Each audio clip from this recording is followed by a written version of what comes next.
Hi friends, बहुत बहुत स्वागत है हमारे चैनल हिंदी साहित्य एकेडमी पर।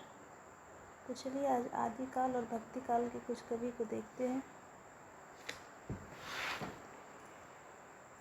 आदिकाल भक्तिकाल के कवि। आदिकाल का पहले समय देख लेते हैं, 1050 से 1375 वीरगाथा काल। भक्तिकाल 1375 से 1700 पूर्व मध्यकाल। रीतिकाल 1700 से 1900 उत्तर मध्यकाल।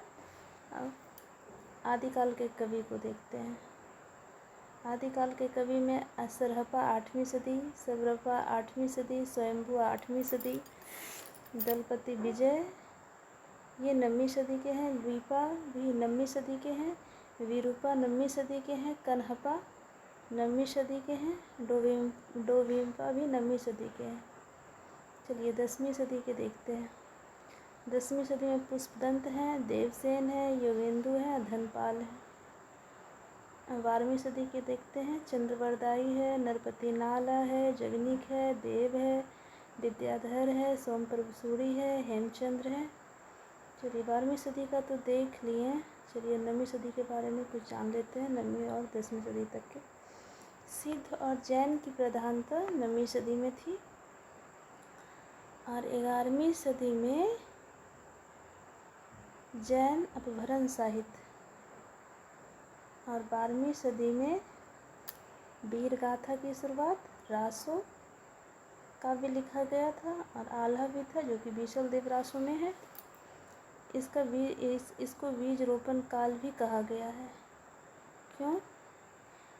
जयदेव का गीत गोविंद ये भक्ति काव्य है, लेकिन इसी गीत गोविंद के कारण ही इसे बीज रोपण काल कहा गया है। चलिए 13वीं सदी के प्रमुख कवि देखते हैं। अमरपाल है, जज्जल है, राजशेखर सूड़ी है। और भक्ति काल का जो अंकुर है, भक्ति काल का अंकुर 13वीं सदी में आई थी और भक्ति काल की शुरुआत 1375 से 1700 यानी कि 13वीं शताब्दी में आ गई थी। कबीर 1358 के हैं, गुरु नानक 1469, दादू दयाल 1544, मीराबाई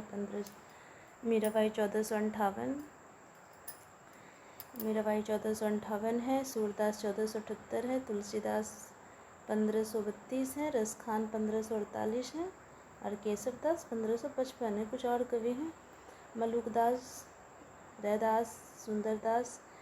मलुकदास निर्गुण है, रैदास निर्गुण है और सुंदरदास भी निर्गुण धारा के हैं। ठीक है, तो इतना ही। ठीक है, तो फिर अगले वीडियो में मिलते हैं। तब तक के लिए धन्यवाद।